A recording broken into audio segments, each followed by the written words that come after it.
हरि ओम सुप्रभातम्। अद्य वयं शास्त्रीद्वितीयवर्षे साहित्यप्रथमपत्रे साहित्यदर्पणस्य षष्ठपरिच्छेदे विमर्शसन्देहस्वरूपं तदङ्गानि च पठिष्यामः। तत्र विमर्शसन्देहस्वरूपम् एवं पश्यन्तु। साहित्यदर्पणकारः आचार्यविश्वनाथः कथयति, यत्र मुख्यफलोपाय उद्भिन्नो गर्भतोऽधिकः शापाद्यैः सान्तरायश्च स विमर्श इति स्मृतः। यत्र मुख्यफलस्य उपायः, यहाँ पर मुख्यफल का उपाय गर्भतः अधिकः उद्भिन्ना भवति, गर्भ संधि की अपेक्षा और अधिक प्रकट हो जाता है। और क्या होता है? शापाद्यैः सान्तरायश्च, और शाप आदि से वहाँ विघ्न से भी संयुक्त होता है। स विमर्श इति स्मृतः, उसे विमर्श संधि के नाम से हम जानेंगे। जैसे अभिज्ञान शाकुंतल नाटक में और अनुसुईया कहती है प्रियंवदा से, दोनों सखियां हैं, तो प्रियंवदा से दोनों सखियां हैं शकुंतला की, तो प्रियंवदा से अनुसुईया कहती है, प्रियंवदे यद्यपि गांधर्वेण विवाहेन निर्वृत्त कल्याणा प्रिय सखी शकुंतला तथापि अनुरूप भर्तृगामिनी संवृत्तेति निर्वृत्तम में हृदयम तथाप्येतावत् चिंतनीयम। कहते यद्यपि गांधर्व विवाह करके और हमारी सखी जो शकुंतला है, और उसने अपने अनुकूल पति को प्राप्त कर लिया है, इस बात से निर्वृत्तम में हृदयम, मेरा जो हृदय है वह शांत है, संतुष्ट है। तथाप्येतावत् चिंतनीयम, फिर भी इतना चिंतन तो करना ही चाहिए।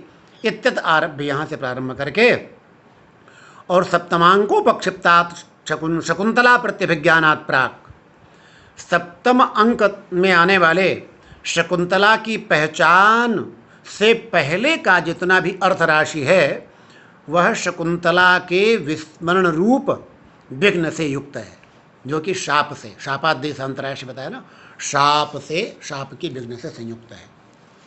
तो ये है आपकी विमर्श संधि। इसके 13 अंग होते हैं।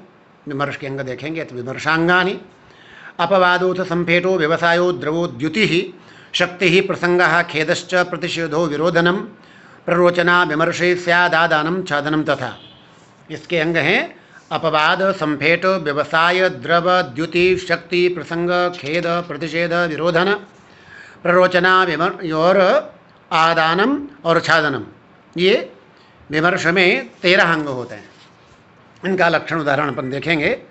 जैसे ये सबसे पहला अंग है अपवाद, तो दोष प्रख्यापवाद स्यात्, दोष को प्रकट करना, दोष का वर्णन करना, उसे कहते हैं अपवाद। जैसे बेनी संगार नाटक में युधिष्ठिर कहते हैं पांचालक क्वचिदासादिता तस्य दुरात्मनः कौरव्यापसदस्य पदवी। हे पांचालक, हे पांचाल पुत्रों, क्या उस दुष्ट कौरव्यस्य, कौरव्यापसदस्य, उस दुष्ट और कौरवाधम कौन है? दुर्योधन। तस्य पदवी क्वचित आसादिता, उसका कोई चिन्ह मिला क्या? कोई इसके पद चिन्ह मिला कहीं?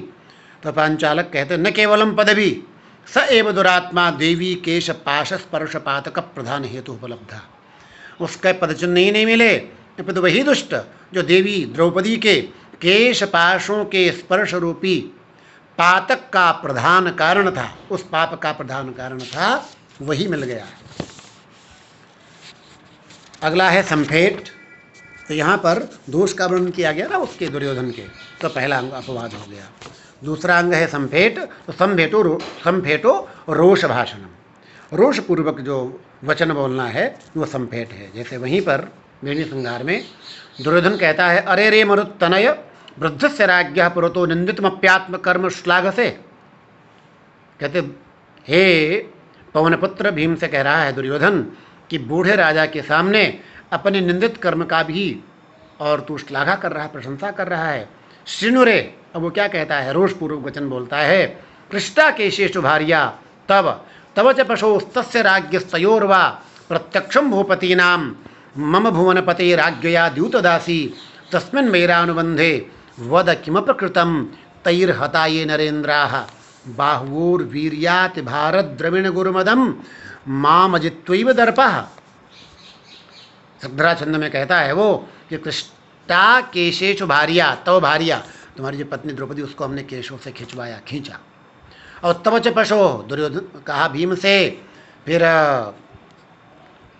अर्जुन से, और फिर उनका राजा युधिष्ठिर की बात कही, और फिर तयोरवा, और उन दोनों नकुल सहदेव की भी तो पत्नी है, पांचों पांडवों की पत्नी है, तो पांचों का नाम लिया। कथम प्रत्यक्षम भूपति नाम, सब राजाओं के सामने भरी सभा में मम भुवन पतेराज्ञया, मुझ संसार के स्वामी की आज्ञा से द्यूत दासी, जो जुए में हारी हुई दासी द्रौपदी थी, उसको जो है हमने इस प्रकार से केशों से खींचा। और तस्मिन मेरा अनुबंधे, वो जो वैर का कारण था, वो जो वैर तो हमसे था ना, तो वद किमपकृतम तैर हताये नरेंद्र, ये बताओ उन राजाओं ने क्या अपराध किया था जिनको तुमने युद्धभूमि में, महाभारत के युद्ध में मार दिया।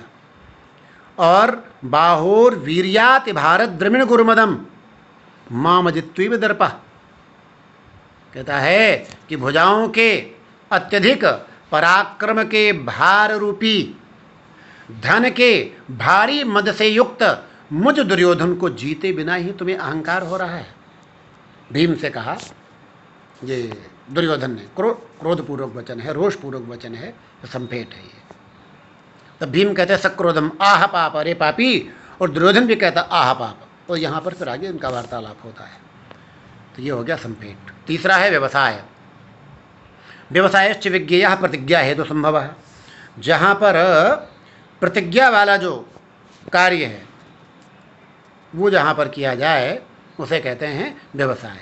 जैसे तो वहीं पर वेणी संहार में भीम कहते हैं निहता शेष कौरभ्यः क्षेवो दुःशासनासृजा भंगता दुर्योधनस्योर्वोर भीमोयम शरसानतः, आकर के युधिष्ठिर के चरणों में प्रणाम करते हैं और कहते हैं निहता शेष कौरभ्यः, अशेष कौरभ्य, संपूर्ण कौरवों का जिसने निहत विनाश कर दिया है ऐसा, और दुःशासनासृजा क्षीवः, दुःशासन के रक्त से जो क्षीवः माने मत्तः, उसको पी करके जो मतवाला हो रहा है, नशे से भरा हुआ है ऐसा, और भंगता दुर्योधनस्योर्वो हो, दुर्योधन के दोनों ऊर्वों का भंग करने वाला ऐसा भीमो यम शरीर, भीम और सिर से आपके चरणों में प्रणाम करता है।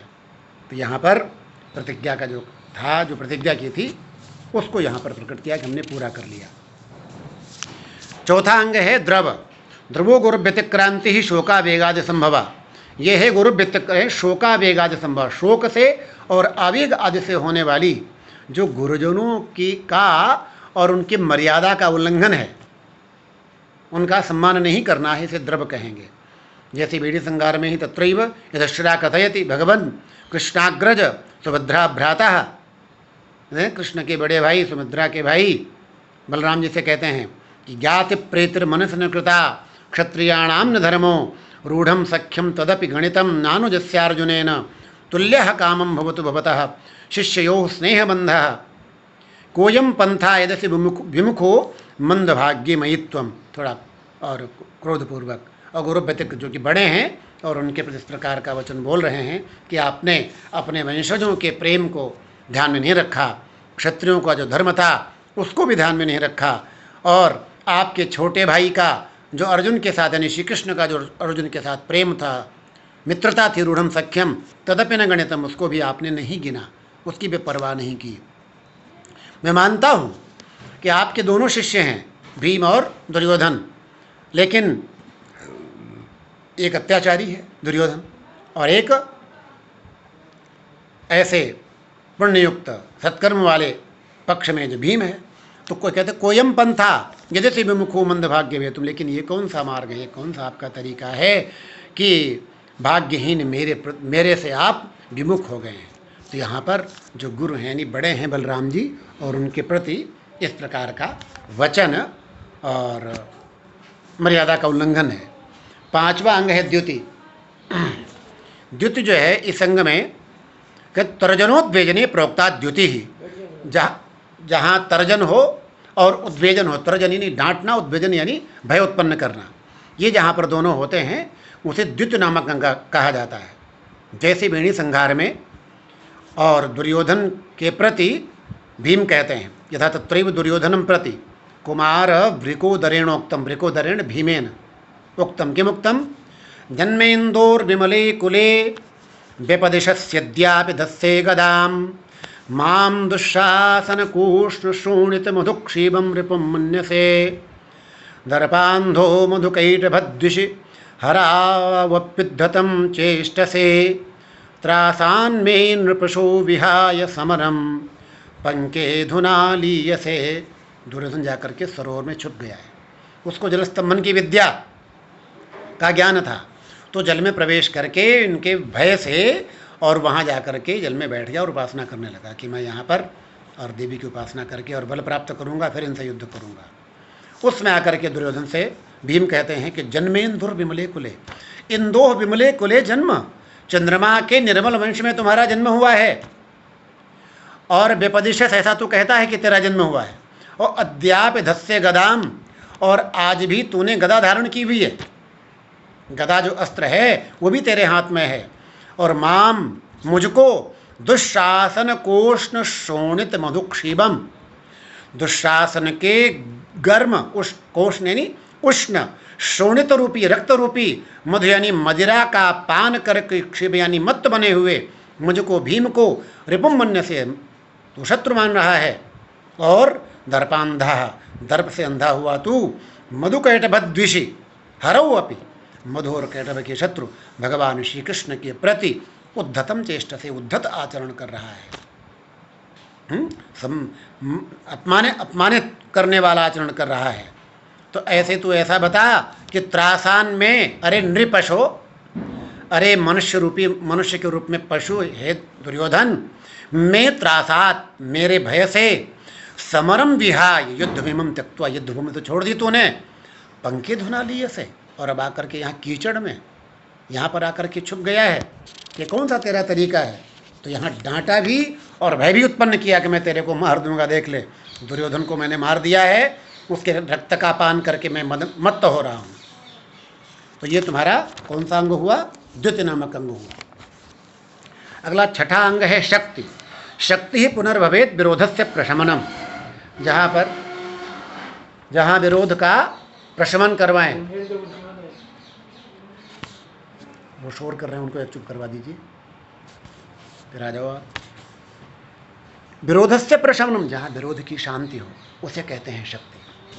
जैसे वहीं पर और वेणी संहार में कहते कुर्वन् त्वाप्ता हतानाम रणशिरसि जना भस्मसात् देह भारान शून् मिश्रम कथंचित ददतु जलममी बांधवा बांधवेभ्यः मार्गन्ताम ज्ञाति देहान हत नग गहने खंडितान रुद्रकंकैरस्तं भास्वान् प्रयातः सह रिपुभिरयं संहृयन्तां बलानि। कहते देखिए कुर्वन् त्वाप्ता हतानाम रणशिरसि जना भस्मसात् देह भारान, रणशिरसि जना जो लोग हैं, रणशिरसि युद्ध भूमि में, और जो मर गए हैं जिनका विनाश हो गया है, ऐसे देह भारान भस्मसात कुर्वन्तु, लोग उनके देह भार को, शरीर को और भस्म करें, उनका दाह संस्कार करें। अश्रून मिश्रम कथंचित ददतु जलम अमी बांधवा बांधवेभ्य, अमी बांधवा है जो बंधु बांधव हैं, अपने बंधु बांधवों को और जल दे में तर्पण करें उनका, अश्रून मिश्रम अश्रुओं से मिश्रित, और उनका जो है तर्पण करें जल से। मार्गंताम ज्ञात देहान हत नग गहने खंडतान रुद्रकंकैः, और हत नग गहने मारे गए, नग यानी हाथी, हाथियों के बीच में, खंडतान खंड खंड किए गए, ज्ञात देहान अपने कुल के लोगों के शरीरों को, और रुद्रकंकैः खंडितान गीधों के द्वारा और जिन्हें खंडित कर दिया गया है, ऐसे उनके अपने वंश वालों के शरीरों को ढूंढें। मार्गंताम अन्वेषणम कुर्वन्तु। और अस्तम भास्वान प्रयाता, देखो ये भास्वान अस्तम प्रयाता, सूर्यास्त हो गया है। सह रिपुभिः सह भास्वान अस्तम प्रयाता, शत्रुओं के साथ, यानी शत्रु भी अस्त को प्राप्त हो गए, शत्रु भी नष्ट हो गए, और ये सूर्य भी अस्त हो रहा है। तो संगृह्यंताम बलानि इदानीं बलानि सैन्यानि संगृह्यंताम, उनका संवरण कर लीजिए, सेनाओं को वापस बुला लीजिए। तो विरोध या शांत हो गया, सारा शांत हो गया, तो अब अपने सेनाओं को वापस बुलाओ। तो शक्ति नामक ये अंग हुआ। सातवां अंग है प्रसंग। इसका लक्षण है प्रसंगो गुरु कीर्तनम, जहाँ पर और पूजनीय किसी पुरुष का वर्णन, पुरुष के गुणों का वर्णन किया जाता है, उसे कहते हैं प्रसंग। यथे मृच्छकटिक और प्रकरण में चांडालक कहते हैं कि एष खलु सागरदत्तस्य स्वतः आर्यविश्वदत्तस्य नप्ता चारुदत्तो व्यापादेतुं बद्धस्थानं नीयते। एतेन किल गणिका वसंतसेना सुवर्णलोभेन व्यापादिता। चांडालक कहते हैं ये देखो सागर दत्त का पुत्र और आर्य विश्वदत्त का पौत्र चारुदत्त जो है, जो कि अत्यंत शुद्ध चरित्र वाला है, नायक है, वह व्यापादे तुम उसका वध करने के लिए बद्ध स्थानम नियते, बद्ध स्थान पर जहाँ उसको मारा जाएगा वहाँ ले जाया जा रहा है। इसने उस गणिका बसंत सेना को, वेश्या बसंत सेना को सुवर्ण के लोभ से मार दिया है ये, और असत्य बात बोली। अब चारुदत्ता सनिर्वेदम स्वगतम, सनिर्वेदम दुखपूर्वक और अपने मन में कहता है चारुदत्त कि मखशत परिपूतम गोत्रमुद्भासितम यत् सदस्य निबिड़ चैत्य ब्रह्म घोषैः पुरस्तात् मम निधन दशायां वर्तमानस्य पापैः तद सदृश मनुष्यैर्घुष्यते घोषणायां कद यद्गोत्रम मखशत परिपूतम उद्भास, जो कि सैकड़ों यज्ञों से पवित्र था, ऐसा हमारा वंश। और निबिड़ चैत्य ब्रह्म घोषैः पुरस्तात् सदस्य उद्भासितम, और जो सभाओं में और अनेक प्रकार के और जो वहाँ पर मंदिर इत्यादि बनवाए गए थे, जहाँ पर ब्रह्मघोष होता था, जहाँ पर वेद पाठ होता था, उनसे जो पवित्र था, ऐसे वंश को मम निधन दशायाम, मेरी मृत्यु की स्थिति में वर्तमान से पाप, मेरे वर्तमान पाप कर्मों से तद सदृश मनुष्य, तत् असदृश मनुष्य, अयोग्य मनुष्यों के द्वारा, चांडालों के द्वारा और घुष्यते घोषणा की जा रही, मेरे वंश का नाम लिया जा रहा है। तो इसके द्वारा चारुदत्त के वधाभ्युदयानुकूल प्रसंगात गुरु कीर्तनम, ऐसा करते हुए और उसके कुल के गौरव का, गुणों का वर्णन किया जा रहा है। आठवां है अंग खेद। इसका लक्षण है मनश्चेष्टा समुत्पन्न श्रम खेद इति स्मृतः। मन की चेष्टा से उत्पन्न जो श्रम है उसे खेद कहा जाता है। मन से उत्पन्न खेद जैसे देखिए मालती माधव में, दरत हृदय गाढ़ोद्वेगो द्विधा न च भिद्यते वहति विकलः कायो मोहम न मुंचति चेतनाम ज्वलयति तनूमंतरदाहः करोति न भस्मसात् प्रहरति विधिर्मर्मच्छेदी न कृंतति जीवितम। यहाँ पर कि दलित हृदय गाढ़ोद्वेग, ये जो प्रगाढ़ उद्वेग है ये हृदय को और विदीर्ण किए दे रहा है। द्विधा न च भिद्यते, लेकिन दो भागों में नहीं इसका टुकड़े कर रहा है। वहति विकलः कायो मोहम, ये जो व्याकुल शरीर है ये मोहम वहति, मोह को, मूर्छा को धारण कर रहा है। चेतनाम न मुंजित, चेतना का त्याग नहीं कर रहा है। तनूम अंतरदाह ज्वलयत, जो अंतर का दाह है, अग्नि है, शरीर को जला रहा है, लेकिन भस्मसात न करो, तो पूर्ण रूप से उसे भस्म नहीं कर रहा है। तो मर्मच्छेदी विधि ही प्रहरति, मर्म पर और आघात करने वाला जो विधि है, विधाता है, ये प्रहार तो कर रहा है किंतु जीवितम न कृंतति, ये हमारे प्राणों पर, प्राणों को ही नष्ट नहीं कर रहा है। तो यहाँ पर मन से उत्पन्न जो श्रम है ये खेद कहा गया। इसी प्रकार चेष्टा से उत्पन्न भी माना जाएगा। नमा है प्रतिषेध नामक अंग। ईप्सितार्थ प्रतिघातः प्रतिषेधितिष्यते, इच्छित अर्थ में प्रतिघात होना ये प्रतिषेध कहा जाता है। जैसे प्रभावती नाटिका में विदूषक से प्रद्युम्न कहता है, सखे कथमी है तुम एकाकी वर्तसे, क्या तुम यहाँ अकेले घूम रहे हो? कुरु पुनः प्रिय सखी जनानुगम्य माना प्रीतमा में प्रभावती, और अपनी प्रिय सखियों से अनुगत होती हुई मेरी प्रीतमा प्रभावती कहाँ है? कहाँ है? तो विदूषक कहता है, असुरपतिना आकार्य कुत्रापि नीता, जो असुरों का राजा है, असुरों का स्वामी, वो बुला करके कहीं ले गए। तो प्रद्युम्न जो है वो दीर्घम निश्वास से लंबी श्वास लेकर के कहते हैं, हा पूर्ण चंद्रमुखी मुक्त चकोर नेत्रे मामानतांग परिहाय कुतो गतासी गच्छत्व मध्यनुजीवित तूर्णमेव दैवम कदर्थन परम कृतकृत्यमस्तु। कहते हे पूर्णचंद्र के समान मुख वाली, मत वाले चकोर के समान नेत्रों वाली, हे झुके हुए अंगों वाले सुंदरी, तुम मुझे छोड़ करके कहाँ चली गई हो?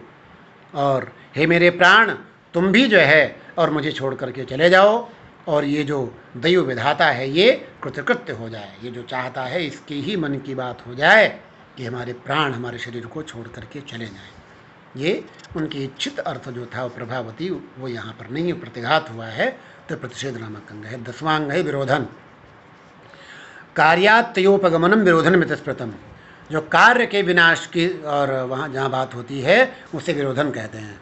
जैसे बेड़ी संहार में युधिष्ठिर कहते हैं कि तीर्णे भीष्म महोदधौ कथमपि द्रोणानले निर्वृते कर्णाशी विषभोगिनि प्रशमिते शल्ये च याते दिवम भीमेन प्रियता तेन रभसा दल्पावशेषे जये सर्वे जीवित संशयम वयममी वाचा समारोपिता, कि भीष्म रूपी समुद्र को पार कर लेने पर, द्रोणाचार्य रूपी अग्नि को शांत कर देने पर, कर्ण रूपी जो महान विषधर सर्प था उसको भी शांत कर देने पर, और शल्य के भी स्वर्ग चले जाने पर प्रिय साहस करने वाले भीम ने, और जब विजय में थोड़ी सी ही और ये बाकी थी, थोड़ा सा ही समय बचा हुआ था, उस समय दुर्योधन के वध की प्रतिज्ञा करके भीम ने ये क्या हम सबके और प्राणों को संकट में डाल दिया। उन्होंने प्रतिज्ञा कर दी कि यदि मैं हार जाता हूँ, भीम ने कहा, तो ये सभी हारे माने जाएंगे। तो इस प्रकार यहाँ पर विरोधन रूप संध्यंग है। अगला 11वां है प्ररोचना नामक अंग। प्ररोचनात् विज्ञेया संहारार्थ प्रदर्शिनी, जहाँ पर अभिलषित जो अर्थ है उसको ऐसे प्रदर्शन किया जाए जैसे पूर्ण हो गया, उसे प्ररोचना कहेंगे। जैसे भीड़ संहार नाटक में पांचालक कहते हैं कि अहम देवेन चक्रपाणिना सहिता इत्युपक्रम्य, मैं भगवान चक्रपाणि कृष्ण के साथ, यहाँ से प्रारंभ करके और कहते कृतम संदेह, संदेह मत करो, पुर्यंताम सलिलेन रत्न कलशा राज्याभिषेकायते कृष्णात्यंत चिरोज्यते तो कबरी बंधे करो तो क्षणम रामेशात कुठार भास्वर करे क्षत्रद्रुमोच्छेदिनी तो धांदे च ब्रकोदरे परिपतत्यादो कुत संशय, कि जो है आपके राज्याभिषेक के लिए और रत्नों के जो ये कलश हैं वो जल से भर दिए जाएं। कृष्णा द्रौपदी के द्वारा बहुत समय से खुले छोड़े गए जो केशपाश हैं वो उत्सव के लिए तैयार हो जाएं, और जिससे परशुराम अपने हाथ में तीक्ष्ण कुठार ले लेते हैं क्षत्रियों को नष्ट कर देने वाले उस समय, अथवा क्रोधांधे च ब्रकोदर, अथवा जिस समय ब्रकोदर भीम और क्रोध से अंधा होता है और आजो परिपतित, और वो आजो अर्थात युद्ध में आ जाए, तो कुत संशय, तो किसी प्रकार का संदेह नहीं करना चाहिए। भाई कार्य पूरा हुआ है नहीं, लेकिन ऐसा प्रकट किया जा रहा है जैसे कि पूरा हो गया हो। अगला अंग है आदान, 12वां अंग कार्य संग्रह आदानम, जहाँ पर जो मुख्य फल है उसका संग्रह यानी उसका दर्शन हो जाए उसे कहते हैं आदान। जैसे वीर संहार में कहते भूभो समंत पंचकचारिणः, भीम आया है और कहता है नाहम रक्षो न भूतो रिपु रुधिर जलाह्लादितांग प्रकामम निस्तीर्णोरुप प्रतिज्ञा जल निधि गहनः क्रोधनः क्षत्रियोऽस्मि। भो राजन्य वीराः समरशिखि शिखा भुक्त शेषाः कृतं वस्त्रासेनानेन लीनैर् हत कर्तुरगांतर हितैरास्यते यत्। भीम जो है और दुर्योधन का दुशासन का विनाश करके उसके रक्त से अपने शरीर को रंग करके आए हैं, तो सारे वीर जो है और इनके पक्ष के भी और हाथियों के लाशों के पीछे छुप रहे हैं। तो भीम ने बताया कि ये मैं आया हूँ, तो स्पष्ट कर रहे हैं कि मैं और अपने विशाल प्रतिज्ञा रूपी समुद्र को पार करके क्रोध से भरा हुआ मैं क्षत्रिय हूँ, तो आप डरे नहीं हे क्षत्रिय वीरों, मैं कोई भूत नहीं हूँ और इसलिए मुझसे आप भय नहीं करें। तो यहाँ पर समस्त शत्रुओं के वधरूप कार्य का संग्रह किया गया है। तो ये आदान नामक अंग है। और 13वां अंग है छादन। तदाहुश्छादनम, पुनः छादन उसे कहते हैं कि कार्यार्थम अपमानादेह सहनम खुलेत भवेत, जहाँ अपने कार्य के लिए अपना प्रयोजन सिद्ध करने के लिए और अपमान आदि का भी सहन कर लिया जाए। जैसे बेणी संहार में अर्जुन कहते हैं आर्य प्रसीद किमत्र क्रोधन, आर्य प्रसन्न होइए, यहाँ क्रोध करने से क्या लाभ। तो कहते हैं अप्रियाण करो त्वेष वाचा शक्तो न कर्मणा हत भ्रातृशतो दुखी प्रलापैरस्य का व्यथा। जब क्रोध कर रहे हैं दुर्योधन के ऊपर तो कहते ये जो है ये अपनी वाणी से ही केवल और अप्रिय कार्य करने में समर्थ है, कर्मणा न शक्ता, अपने कर्म से करने में। कौन? दुर्योधन दुर्वचन बोल रहा है। कहते आप इसके ऊपर क्रोध मत करो, कोई लाभ नहीं है। कि हत भ्रातृशतो दुखी, 100 भाइयों के मारे जाने से या दुखी है, तो प्रलापे रस्य का व्यथा, इसके प्रलाप से दुर्वचन बोलने से किसी प्रकार की व्यथा नहीं करनी चाहिए। ये छादन नामक 13वां अंग हुआ। धन्यवाद।